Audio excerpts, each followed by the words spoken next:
So ngayon ay ipapakita ko sa inyo yung mga natitira na lang at mga available po natin na mga sisiw na sampin at basilan. So halos sa sunod-sunod na mga buyer na pumunta dito, bali kaunti na lang to. So yung nandito, yan po yung ating 45 days old na mga basilan. Okay. Nahas po ito noong May 10. Ngayon is June 13, so ilang ano na ba? Not 45 days pala. 1 month and 3 days. Wala pang 45 days pala ito. So 1 month 3 days lang to. Kasi ngayon is June 13 at nahas ito nung May 10. Yan may pizza talaga lahat yan. Yung ating mga sisiw kung kailan ito nahas. So it's a 1 month old. Yan, na mga basilan. Ang nandito bali 12 to lahat. So if gusto po niyo mag-alaga po ng basilan, mensahe lang po kayo sa ating page na Dasron Channel. So sabot ng ating makakaya, yan nga, ay re-replyan po natin lahat yan. Okay, so mayroong 12 na basilan. So ito available to kung sino yung gusto po mag-alaga ng basilan. Okay. So dito, tingnan natin sa kabila. Ito naman din yung basilan. Yan po. So baka magtataka kayo, no? Bakit ang daming sisiw? Hindi naman ganito ang basilan, ganito kadaming mangingitlog ang mga basilan. So actually dito, meron dito mga May 6 pa nahas ito. June 6. June 6 ito nahas ngayong taon. So dito kasi meron din dito June 5. Ang problema kasi sa inahin dito ay hindi siya marunong magdala ng kanyang mga sisiw.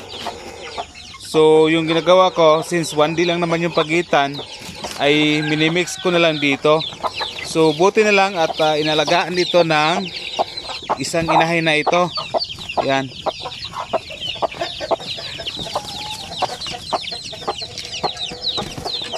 Yan po ang mga sisiw. Yan, marami siya, mga 20 plus to dito.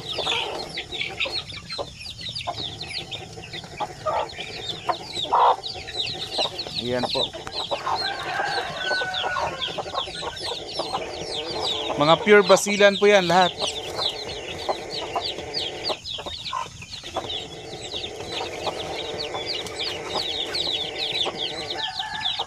Ito mga ano pa lang to, weeks old pa lang to. So yan po, 7 days pa lang. So ito, kung kursunada nyo itong ating pure basilan, pwede din to. Pero ako ay sinisigurado ko po sa inyo na pag nasa tamang edad na po itong mga basilan na ito, ay talagang napakaganda. Kasi sinisilik ko talaga yung mga breeder na malalaki po talaga. Yan o.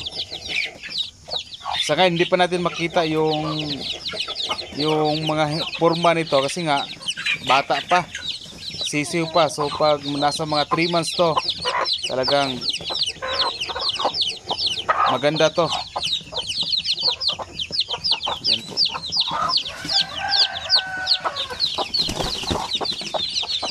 So balik na natin yung inahin.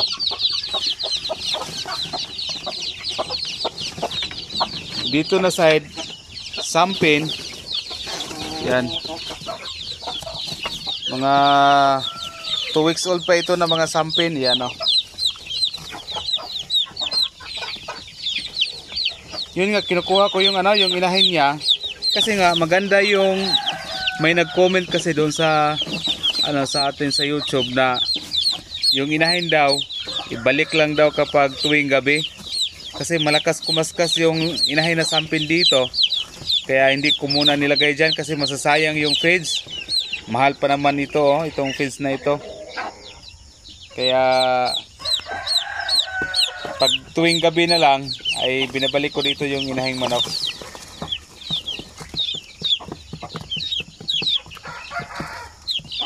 So ito mga 2 weeks, ano pa ito, mga 2 weeks old pa lang.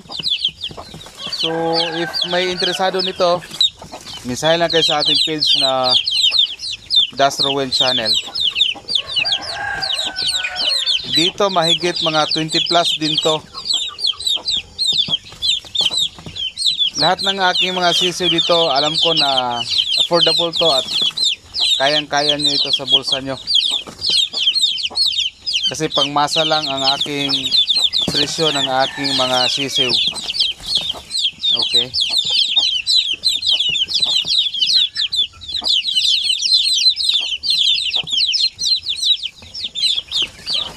So dito sa kabila, meron tayong malapit na mag 2 months na basilan. Yan o, 4. 3 ata lalaki dito, 1 babae. So yan. So kapag malapit ko na siyang iwalay, ay yan, kung ano yung pinapakain ng mga yung nasa range area natin, ganoon din para masanay na ho sila sa feeds. Para hindi na sila manibago pa. Yan. Ito available din to kung sino yung gusto. So hindi tulad nung nakaraang buwan, ang dami pa nating mga sisiw. Ngayon kaunti na lang.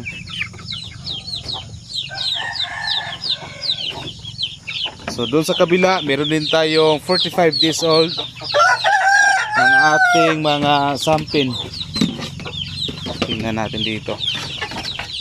Ayan o. Mga sampin po yan na 45 days old.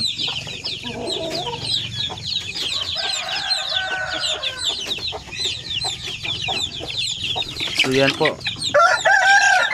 Pwede na itong pakawalan sa range area.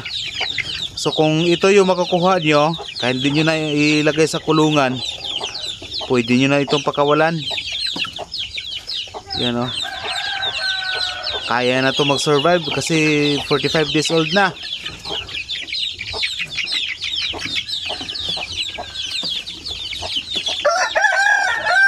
Yan o. Ilan ba babae dito? 4, 2 lalaki o.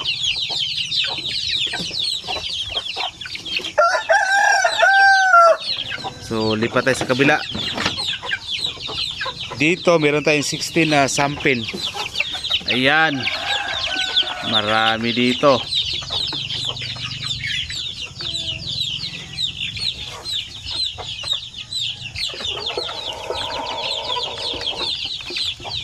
Ito ay 1 month and 1 month pa.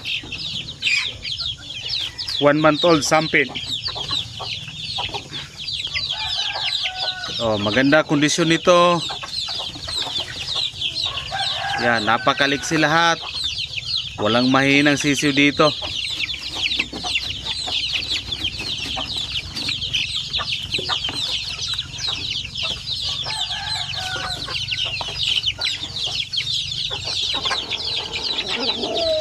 So far yun lang po yung available natin na mga sampin at basilan. So ang ingay doon sa kabila.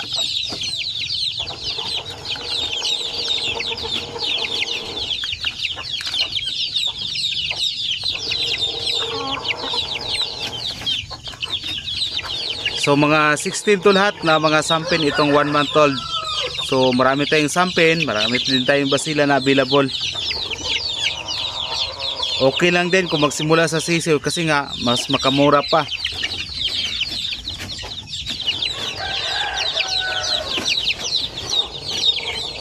Alam nyo kung halimbawa sa isa sa maging option ko dito, kapag halimbawa ito mga native chicken, itong mga inalagaan ko.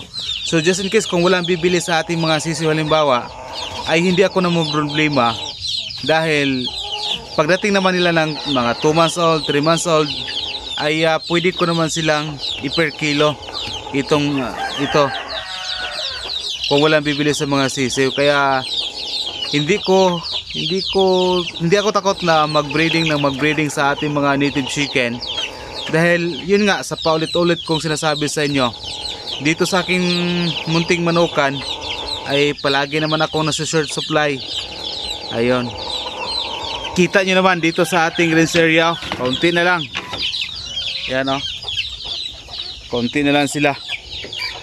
Kasi nga marami ding kumukuha sa akin dito ng mga per kilo sa ating mga native chicken. Okay. So dito pa ay meron pa pala dito. Ilan ba to lahat dito? 2, 4, 6, 8, 10, 11. So meron tayong mga 11 na mga basilan.